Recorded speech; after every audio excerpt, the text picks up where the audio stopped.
Hello guys, तो आज हम एक नया ड्रामा एक्सप्लेन करने वाले हैं जिसका नाम है the corner of the world is dinner. आज हम उसका फर्स्ट एपिसोड एक्सप्लेन करने वाले हैं, तो बने रहिए हमारे साथ। तो हमें शुरुआत में एक लड़की दिखाई जाती है, उसका नाम होता है लियांग नैनार। वो अपने काम में मस्त होके गाने सुनते हुए काम कर रही होती है। तभी उसका बॉस आ जाता है और बोलता है कि तुम क्या कर रही हो। श्री जांग छोटे स्ट्रीमर को लेकर आने वाले हैं, क्या पता वो अपने बिल्डिंग के नीचे हो। जल्दी करो, अपनी लाइट और गैजेट चालू करो, हमें अपने कस्टमर का ध्यान रखना होगा, यह सब तुम पर निर्भर करता है। ऐसा बॉस लियांग नेनार को बोलता है।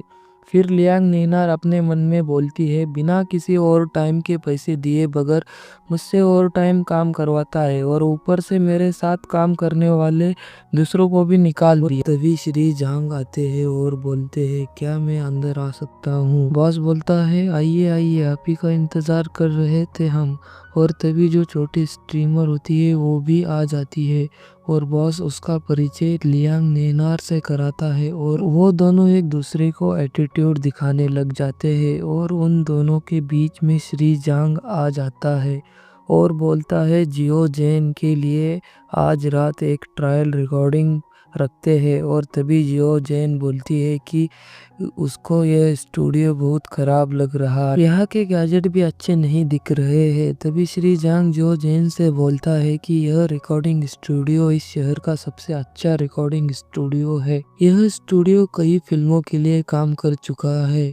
और तभी लियांग नेनार बोलती है कि क्या अब हम काम शुरू कर सकते हैं क्या, पूछती है। और बॉस बोलता है, चलो चलो शुरू करते हैं। तभी जियो जेन बोलती है, ये साइड इंजीनियर बेवकूफ लग रही, वो ये काम करने के लायक तो है, पूछती है। तभी लियांग नेनार को गुस्सा आ जाता है और बोलती है, हम अपने पेशे में पागल हो सकते हैं और कोई भी हमें रोक नहीं सकता। अभी उन दोनों के बीच में बॉस आकर बोलता है, चलो चलो शुरू करते हैं। और फिर सीन शिफ्ट होता है और हमें एक लड़का और एक लड़की दिखाई जाती है। लड़का बोलता है, रात का खाना अभी तक क्यों नहीं आया है, जोरों से भूख लगी है। तभी लड़की बोलती है, कोई नहीं, आ जाएगा, टेंशन मत लो। और फिर दूसरा लड़का आ जाता, बोलता है, लियांग अभी तक काम कर रही है क्या। तभी लड़की बोलती है, आप आज आए कस्टमर के बारे में नहीं जानते क्या, तुम श्री जांग हाओनान को जानते हो क्या। लड़का बोलता है, हाँ वो मुझे पता है, क्या हुआ। लड़की बोलती है कि मैंने सुना है कि आज रिकॉर्डिंग स्टूडियो में कहा सुनी हुई है।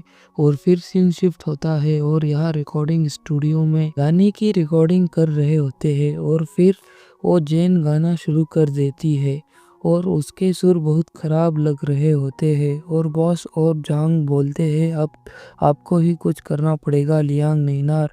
तभी लियांग अपना जादू चलाती है और गाने में जान डाल देती है। तभी फिर से यह तीन लोग बात करते बैठ जाते हैं और फिर यह लड़का लियांग को खाना देने जा रहा था। यहाँ बॉस और लियांग दोनों के बीच बातचीत चालू होती है। आज तुमने श्री जांग को पूरी तरह से चौंका दिया है, ऐसा बॉस बोलता है। हमें 3 साल का कॉन्ट्रैक्ट मिला है तुम्हारे बदौलत। फिर यह लड़का खाना देने की कोशिश करता और लियांग बोलती है, नहीं मैं घर जाकर खाना बना लूंगी। और फिर सीन शिफ्ट होता है मॉल की तरफ। यहाँ पर ये लड़की अपने लिए कुछ सामान ले रही होती है। फिर यहाँ पर अपने सिंगर आ जाती है। फिर क्या, चिकन के लिए इन दोनों के बीच झगड़ा शुरू हो जाता है। फिर ये लड़की घर आ जाती है और बोलती है, आज मुझे सुपरमार्केट में एक पागल लड़की मिल गई थी और वो कोई नहीं इसी की रूममेट रहती है। फिर इन तीनों में बातचीत चल रही होती है। फिर कुछ देर बाद ये लोग आपस में घुल मिल जाते हैं। फिर तीनों में से एक खाना बनाने लग जाती है। वो अपने आप से बातें करते हुए, इसने बहुत बढ़िया खाना बना दिया था। फिर क्या, खाना बनने के बाद अपने रूममेट को बुला लेती है खाना खाने के लिए। फिर तीनों एक साथ आ जाते हैं। अपनी सिंगर एक बियर की बोतल ले आ, फिर यहाँ के टेबल के ऊपर बैठ जाते हैं, एंजॉय करते हुए खाना शुरू कर। और सब बोलते हैं कि खाना बहुत बढ़िया बना है। फिर बातों बातों में प्यार के राज खोल रहे होते हैं। मैंने आज उसको ब्लॉक किया, उसने मुझको आज चैट किया। फिर अपनी जिया जैन सिंगर डांस करने लग जाती है। फिर ब्लैक ड्रेस पहनने वाली लड़की को उसके मॉम का कॉल आ जाता है। सबको शांत कराती है और मॉम का कॉल रिसीव करती है। उसके माता पिता उसके रिश्ते को लेकर उसको कॉल कर रहे होते हैं। वो अपने रूममेट से कहती है कि मैं अपने बॉयफ्रेंड से मेरे मॉम को जल्द ही मिलाने वाली हूँ, एक दिन सबको खाने पर बुलाऊंगी, इसके फ्रेंड्स को बोलती है। उसके फ्रेंड्स बोलते हैं तुम दोनों का अभी तक ब्रेकअप नहीं, हमें तो लगा तुम लोगों का अब तक ब्रेकअप हो चुका हो, लेकिन तुम तो शादी की बात तक पहुंच गए और हमें भनक तक नहीं ले। यही बातें करते करते इन तीनों ने बोतल पूरी की पूरी खाली कर दी। दूसरी वाली लड़की अपने फ्रेंड के बारे में कुछ बातें बताती है। लड़की उसका पास्ट कैसा था, वह कैसे रहती थी और वो उसकी पहले की लाइफस्टाइल के बारे में थोड़ा बहुत बताती है और फिर पहला एपिसोड यही पे खत्म हो जाता है। नेक्स्ट एपिसोड के लिए हमारे साथ बने रहिए। Please like and subscribe. Thank you for watching.